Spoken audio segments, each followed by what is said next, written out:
കണ്ണൂർ ജില്ലയിൽ നിന്ന് കൊലയാളികളുണ്ട്, കോഴിക്കോട് ജില്ലയിലെ കൊലയാളികളുണ്ട്. ഈ കൊലയാളികളെയൊക്കെ സംഘടിപ്പിച്ച് ഈ കൊലപാതകം നടത്താൻ നേതൃത്വം കൊടുത്ത കുഞ്ഞനന്ദൻ. പക്ഷേ കുഞ്ഞനന്ദന്റെ കാര്യം കോടതിയിൽ തീർത്തും ഏകവ്യക്തി ബോധ്യപ്പെടുത്താൻ പ്രോസിക്യൂഷൻ സാധിക്കാത്തത് കൊണ്ട് അദ്ദേഹത്തെ ജയിൽ ശിക്ഷ വിധിച്ചില്ല. അദ്ദേഹം അസുഖം ബാധിച്ചു, അകത്ത് കിടക്കുന്നു, മരുന്ന് കഴിച്ച് അദ്ദേഹം മരിച്ചു എന്നാണ്.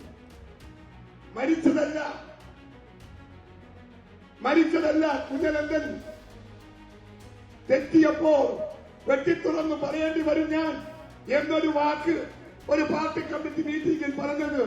ആ പറഞ്ഞതാണ് കുഞ്ഞനന്ദന്റെ ആയുഷെടുത്ത സംഭവം എന്ന് നിങ്ങൾ ഓർക്കണം. വെട്ടിത്തുറന്ന് പറയേണ്ടി വരുമെന്ന് പറഞ്ഞത് കുഞ്ഞനന്ദൻ എല്ലാം അറിയാം.